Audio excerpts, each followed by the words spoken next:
Good afternoon on what is a cool, bright and sunny day. It is Thursday the 13th of October. I'm in the reading nook with a nice hot cup of tea.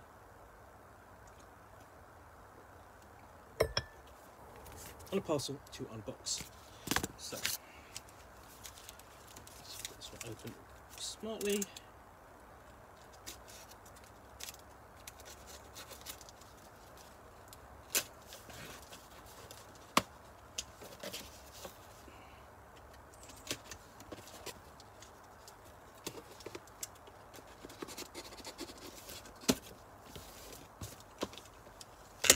See what is in here, and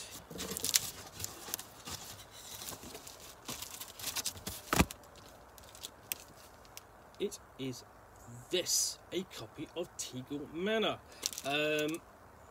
basically Judges Guild Guidelines Book L. So this is an adventure I've never really properly seen.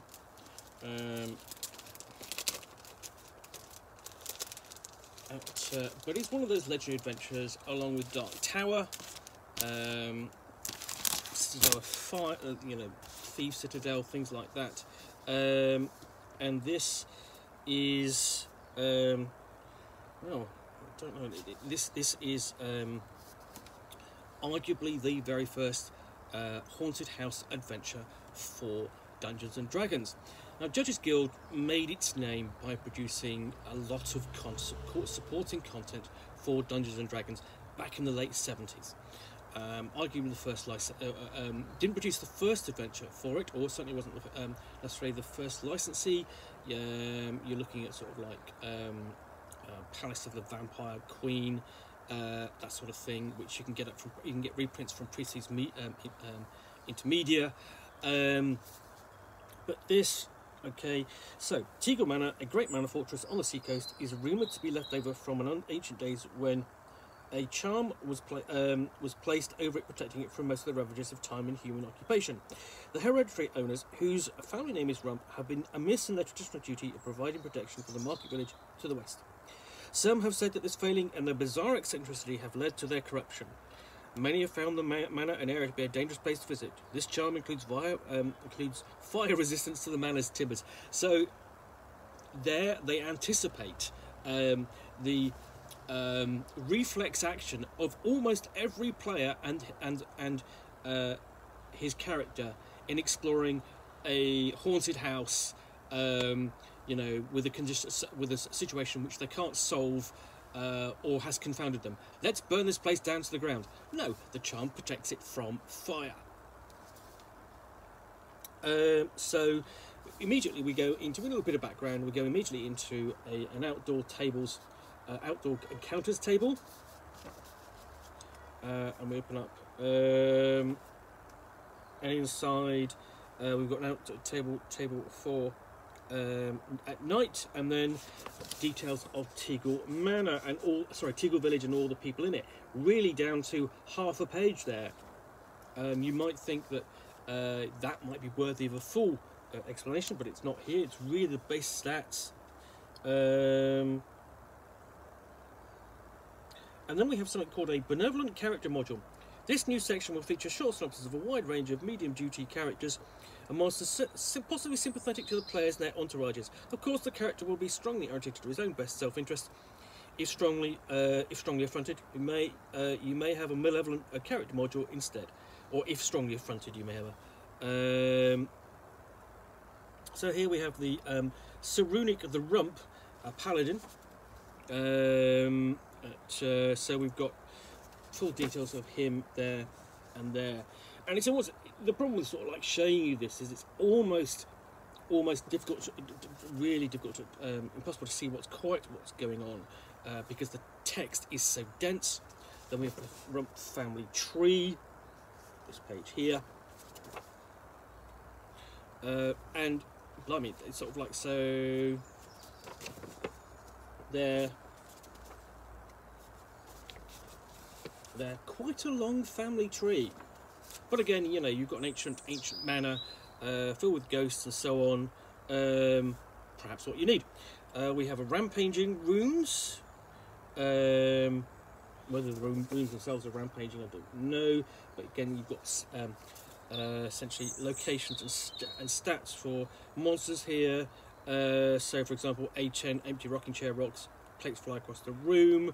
A11, sorry, A10, that's right, empty rocking chair. A11, howling wind and growling from the chimney, skull in a covered pot. So minimal descriptions of these locations.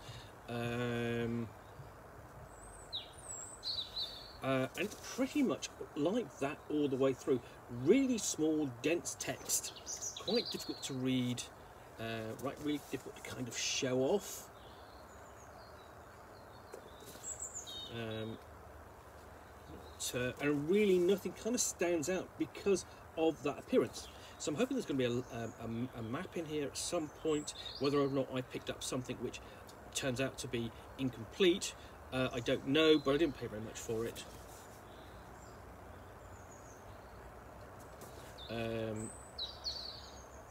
So yeah, more of this dense text. You know, so you have there's a playroom, you've got a brother's tower and a playroom. The layout in here is really rudimentary and really sort of like a hindrance to anybody running this, I would have thought. I'm sure that people did back in the day. We've got let's have a look at different locations. We've got a wizard's tower as well. He's just describing there. And it's always interesting to wonder why sort of Tegel Manor, given how it's meant to be some kind of figures so many other adventures in certainly the haunted house genre for Dungeons and Dragons, that it hasn't really been it has been reprinted but not redeveloped. So we've got the East Wing, terrible tombstones for outside in the graveyard presumably, and then dungeon level 1. Most okay, and then map of the dungeon. So it's quite plain and simple. You know, almost nothing there. So, and then dungeon level 2, you've got a bit more to that. You know, a bit more open, a bit more detail on the maps.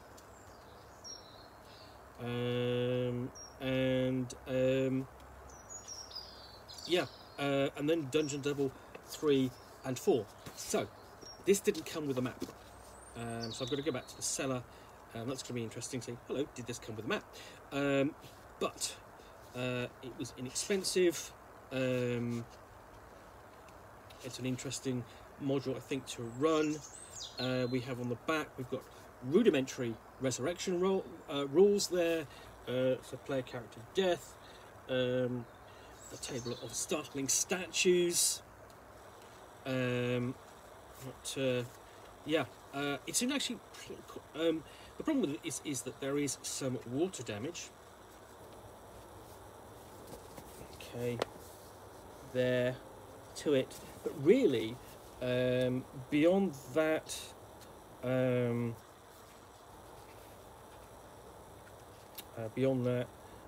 isn't actually. It's in quite reasonable condition. Given its age, I can't see quite.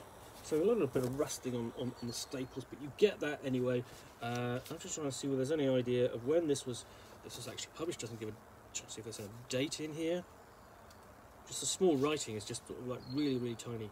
But yeah, interesting little booklet, interesting adventure. Has been reprinted since. You can find it. It's more sort of like you know, I don't know whether you call it a fun house, but it's more of a I don't know, sort of like a random sort of like haunted house dungeon. As it is, this is incomplete, I think, but I'll be interested to see whether or not I can get a hold of a map and even actually do a proper review of it. Anyway, I hope you've enjoyed this unboxing in the Nook. If you have, then please do click on the like button down below. And of course, if you've got any comments or feedback, I appreciate you taking the time to post those. And lastly, if you want to be alerted to yet more unboxings in the Nook, where you will see me out here with a package containing a book or game, which I will chat about to the best extent of my knowledge of roughly 10 minutes or so, all of course accompanied by a nice hot cup of tea, then please do hit that subscribe button. In the meantime, thanks again for watching another unboxing of the Nook. I'll be back again soon with another video. Bye for now.